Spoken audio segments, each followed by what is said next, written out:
अनजान हम ये अंतर्यामी आम्ही इकडे सगळे थांबलेले विष्णु के अवतारी राम जी की निकली सवारी राम जी की लीला है न्यारी राम जी की निकली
हमारे यहाँ ये रामलीला लगभग 15 वर्षों से हो रही है।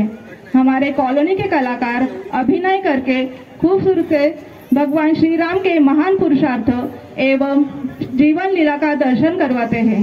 इस रामलीला के द्वारा मर्यादा पुरुषोत्तम के जीवन चरित्र से हम प्रेरणा ले कि हमेशा सच्चाई का साथ दे। राजा जनक जैसे भरत का बड़े भाई राम के प्रति समर्पण भाव की बात करें या लक्ष्मण का बड़े भाई के लिए राजपाट छोड़कर वनवास में साथ रहने की बात हो। राम कथा हमें सांसारिक जीवन में त्याग, तपस्या, पितृभक्ति की प्रेरणा देती है। रामलीला के इस विशेष दिनों में हम हर्ष, उल्लास और विजय पर्व के रूप में मनाएं। समाज में भाईचारा, प्रेम, पराक्रम की भावना पैदा हो, इसलिए भारत के अलग अलग राज्यों में रामलीला के माध्यम से श्री राम के शौर्य का प्रदर्शन किया जाता है। तो आइए प्रस्तुत है हमारे कलाकारों द्वारा रामलीला।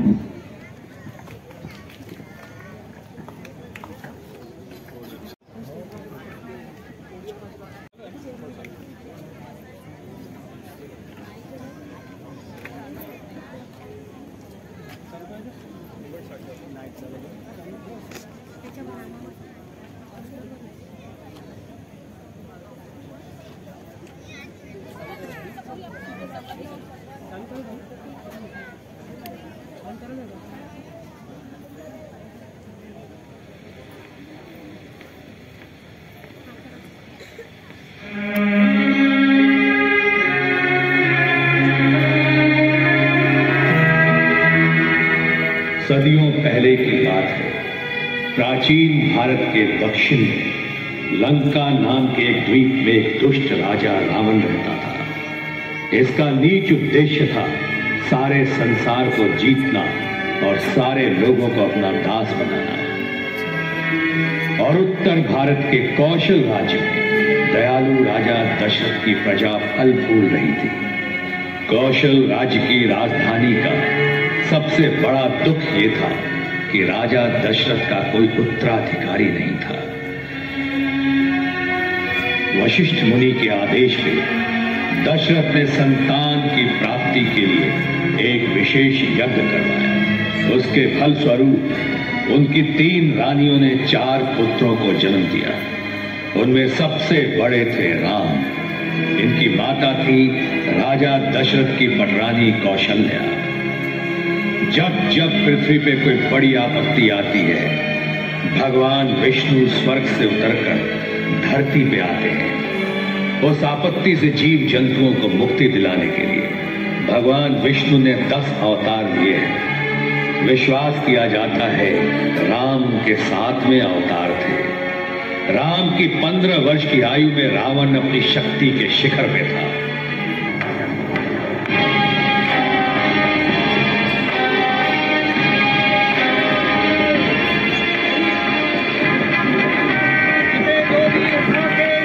डोरी चढ़ा देगा, राजा जनक उसे एक अनोखा उपहार देंगे। विजेता का राजकुमारी सीता के साथ विवाह कर दिया जाएगा।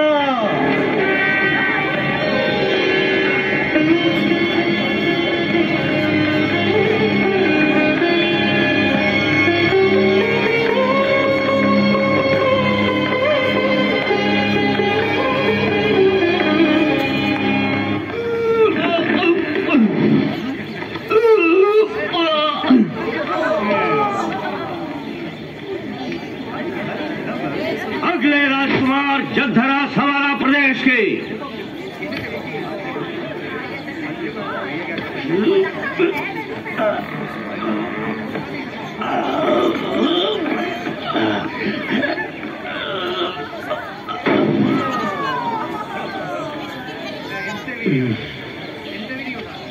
श्री राम अयोध्या के राजकुमार।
कुछ वर्ष बीते, अयोध्या फलती फूलती गई। नर नारी अपने राजकुमार और भावी राजा से अत्यंत प्रेम करते थे। चारों भाई मिलजुल के रहते थे। उनका भविष्य सुखद आशाओं से भरा हुआ था। सपने में मुझे एक बहुत भयावना भविष्य दिखा। गुरु वशिष्ठ का भी मत है कि आने वाला समय कठिन है। मेरा स्वास्थ्य अब गिरता जा रहा है। मैं बूढ़ा हो चला हूं। अब मुझ में दुष्ट शक्तियों से लड़ने की शक्ति नहीं है। इसलिए मैंने निर्णय लिया है कि राम राज्य संभालेंगे।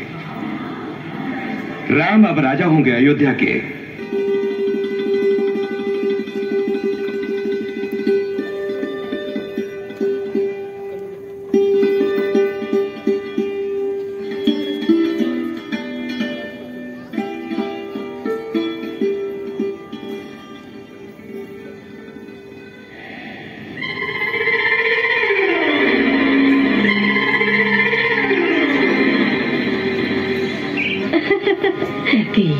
सजने का ये भी कोई समय है तुम्हारा? पूरे राज्य पर जब दुर्भाग्य के बादल मंडरा रहे हो। मंथरा, तुम्हें मालूम नहीं क्या? हमारे प्रिय पुत्र राम कल अयोध्या के महाराज बनने वाले हैं। वो ही तो तुम्हारा दुर्भाग्य है रानी जी। ओ कैकेयी, तुम तो बड़ी भोली हो, ताऊ पेच नहीं जानते। देखा तुम्हें राजा दशरथ ने कैसा धोखा दिया है। पर ये सोचो तुम, महाराज ने भरत को अयोध्या से बाहर क्यों भेजा हुआ है, वो भी ऐसे शुभ समय पर? क्यों?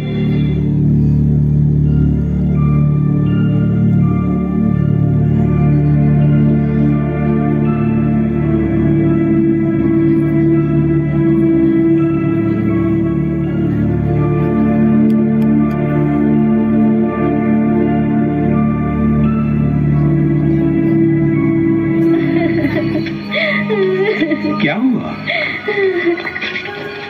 तुम्हें क्या दुख है? ऐसी शुभ रात्रि में तुम रो क्यों रही हो? बताओ मुझे, मैं तुम्हारे लिए क्या करूं? महाराज, आपको याद है कुछ वर्ष पहले जब आप युद्ध में घायल हो गए थे, मैंने आपको बचाया था और उस समय आपने मुझे 2 वरदान दिए थे।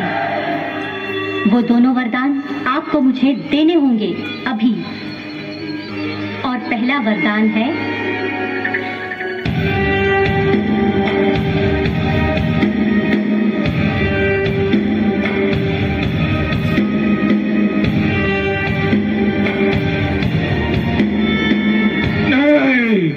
तुम्हें नहीं दे सकता क्या कहे?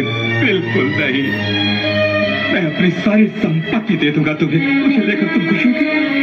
दुनिया को ये मालूम हो जाए क्या कि सूर्यवंश के महान राजा ने अपना वचन नहीं निभाया? यदि मुझको देने हैं तो वो ही 2 वरदान दीजिए। उन 2 वचनों में पहला वचन था कैकेयी के पुत्र भरत राजा बने, और दूसरा वचन था राम को 14 बरस का वनवास। मेरे स्वामी, आपके साथ मैं भी चलूंगी। पर सीता, तुम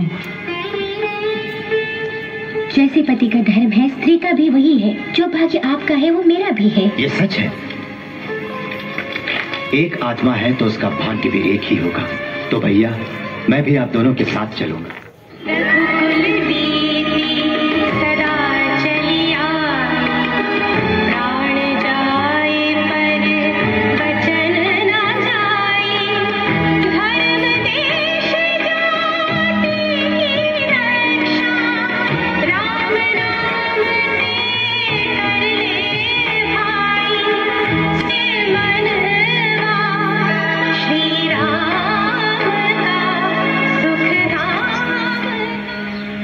छह महीने बीत जाते हैं। राजा दशरथ का महल अंधकार में डूबा रहता है। राम, राम, मेरे बेटे, मुझे क्षमा कर देना।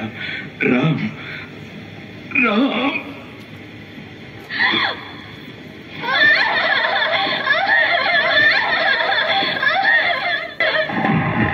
कैकेयी के बेटे भरत अपने नाना से मिलने कैकेयी गए हुए थे। उन्हें तुरंत अयोध्या बुला लिया गया।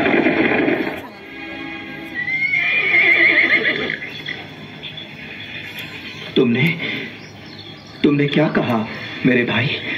हमारे पिताश्री नहीं रहे? हाँ भैया, स्वर्ग को सुधार गए हैं पिताश्री।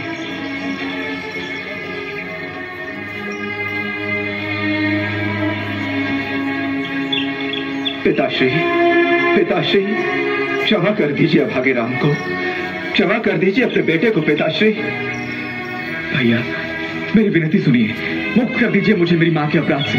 अभी चलिए अयोध्या और आकर संभालिए राजपाट को जो केवल आपका है। भरत, हमारी पूज्य मां ने क्या किया अभी वो प्रश्न नहीं है, मत भूलो। महान सम्राट राजा दशरथ ने आज्ञा दी है हम दोनों को कि तुम राज्य को संभालो और मैं पूरे 14 वर्षों तक वन में ही रहूं। इसलिए हमारा धर्म है कि पिता की आज्ञा का पालन करें, चाहे वो हमें पसंद हो या ना हो। आपकी आज्ञा मिल गई, अब चिंता नहीं मुझे। पर मैंने एक निश्चय किया है, ये राज्य मैं अपने लिए कभी स्वीकार नहीं करूंगा। ये आपका है। कृपया आप मुझे ये आशीर्वाद दीजिए कि मैं अपना कर्तव्य धैर्य और साहस से निभा सकूं।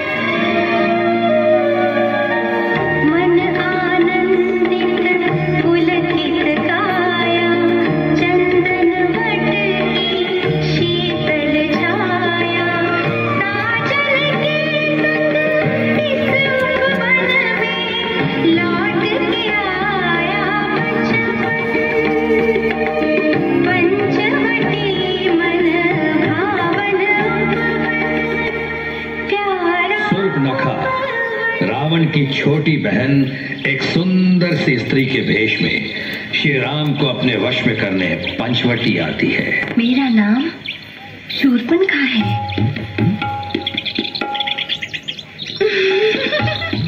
राम, तुम कितने सुंदर हो, शक्तिशाली हो। विवाह तुमसे ही करूंगी मैं तो। तुम्हारा तेरा प्रस्ताव मैं मान लेता, पर मेरी एक सुशील और पतिव्रता पत्नी सीता है। ये रही मेरी पत्नी सीता।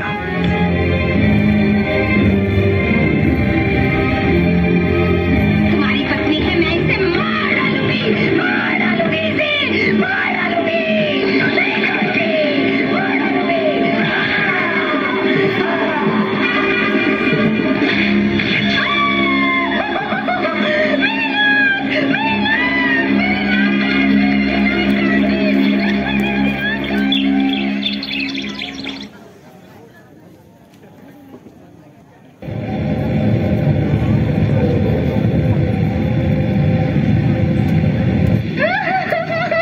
क्या हुआ बहन?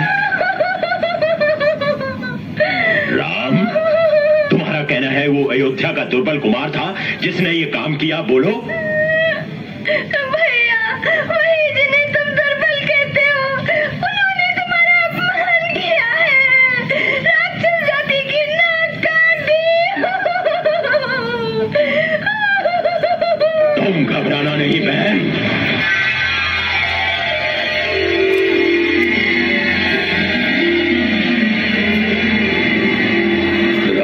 अपने मामा मारीच के साथ सीता हरण के लिए निकल पड़ा। ओ, ये रूप तो अति उत्तम है। इस छल को नहीं समझ पाएगा राम। ओम नमः शिवाय, ओम नमः शिवाय। हे पुण्यवती देवी, हम तुमसे भिक्षा मांगने आए हैं।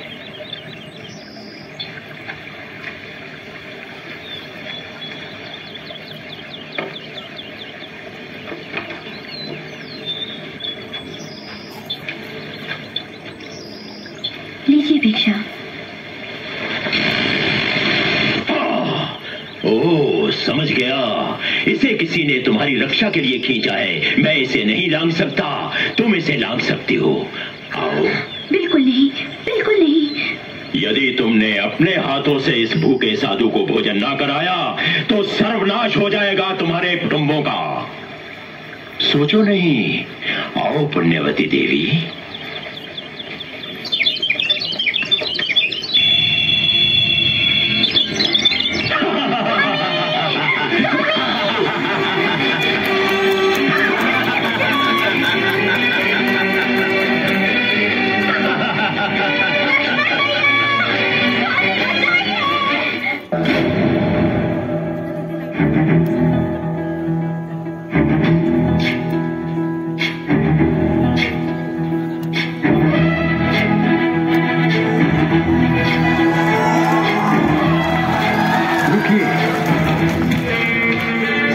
का वेश धारण किया है तो भी तेज आप दोनों का राजकुमारों जैसा है।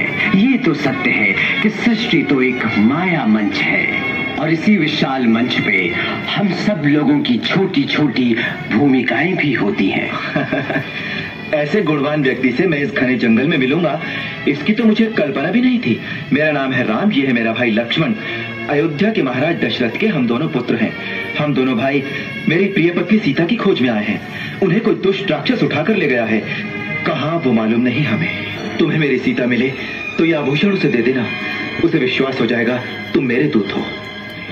इसमें कोई संदेह नहीं कि आज मेरे सौभाग्य ने ही मुझको प्रभु राम से मिला दिया।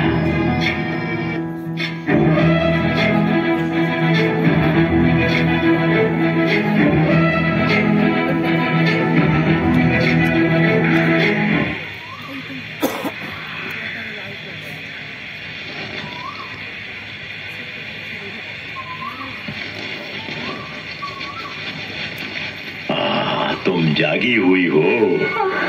मेरा दिन तुम्हारे मुख की ज्योति देखकर ही आरंभ होता है, पर तुम तो मेरी ओर से विमुख हो। 1 वर्ष की अवधि समाप्त होने में थोड़े ही दिन रह गए हैं देवी।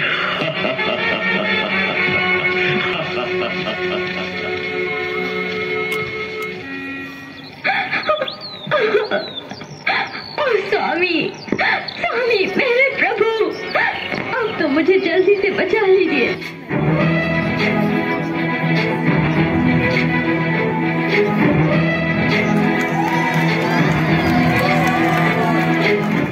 माता, मैं आपको ले जाने आया हूँ श्री राम के पास।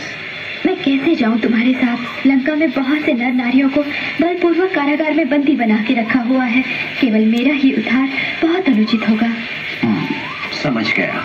अभी मैं जा रहा हूँ, पर बहुत जल्दी आपके प्रिय पति श्री राम दुष्ट रावण को हरा के लंका के लोगों को मुक्ति दिलाएंगे। स्वतंत्र होने तक आप कृपया धीरज न छोड़िए माता। जाके प्रभु से कहो कि वो जल्दी से मुझे बचा ले, तब तक मैं प्रभु की राह देखूंगी। अवश्य कहूंगा माता।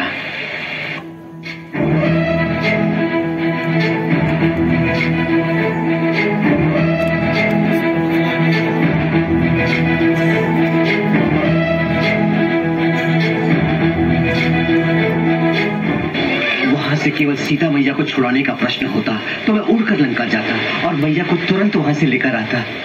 मेरी पत्नी को ही नहीं, दूसरों को भी बचाना होगा। हमें रावण को मारना ही होगा। यदि वैसा न किया तो धरती पर पूर्ण शांति कभी नहीं होगी।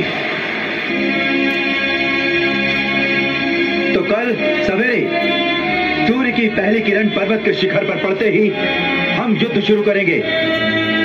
जहां आप सबसे मैं पूछता हूं, क्या आप लोग युद्ध करेंगे न्याय और राम के लिए?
इनका ले लें पहले, बाद में।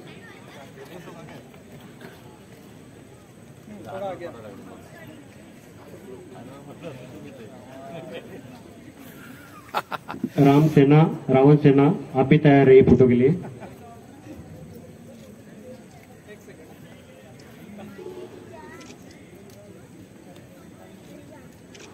आइए राम सेना।